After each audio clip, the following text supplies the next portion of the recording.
আসসালামু আলাইকুম প্রিয় আমার বাংলাদেশ ভাইরা, আপনারা কেমন আছেন? আজ কিন্তু কুরবানির ঈদ, সবার আনন্দ এবং খুশি, কিন্তু এই খুশির মাঝে রয়েছে অনেক দুঃখ কান্না।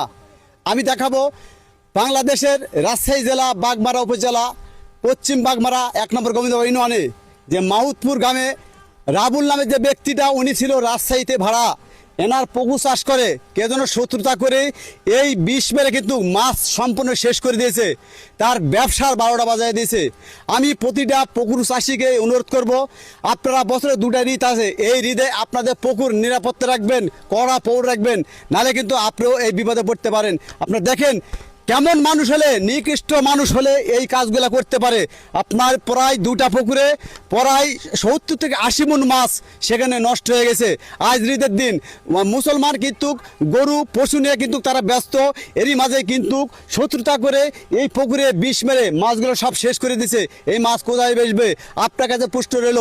আর আপনারা অনুরোধ করবো, যারা পুকুর চাষি আছেন বাংলাদেশে, যারা পুকুর চাষ করেন, আমি আপনাকে অনুরোধ করব, আপনারা এই বছরে 2টা ঈদ আসবে, এই ঈদে আপনারা পুকুরা কড়া নিরাপত্তা রাখবেন, নাহলে আপনিও এই বিপদে পড়তে পারেন। কারণ দেখেন, এনার সাথে আমি কথা বলছি, কারণ ইনি কিন্তু মানুষ হয়তো চিনতে পারছে, এখনো কবুল খায় নাই, তাই পরবর্তী আইনতা কোনো ব্যবস্থা নিবে নাই। এখন আমরা সঠিক কথা বলতে পারছি না। আমি অনুরোধ করব, রাত সকাল 9টার দিকে আমি গরু কোরবানি করছি না, এই সময় মোবাইলে খবর পেলাম যে আমার পুকুরে বিষ মারছে। এসে দেখি সম্পূর্ণ বিষ মারা হয়ে গেছে এবং এখানে 7 থেকে 8 লক্ষ টাকার মতো মাছ ধ্বংস করেছে। আর কি আপনার কোনো শত্রুতা আছে? শত্রু তো অবশ্যই আছে, কিন্তু আমি এগুলোর নাম প্রকাশ এই সময় করতে চাচ্ছি না আর কি।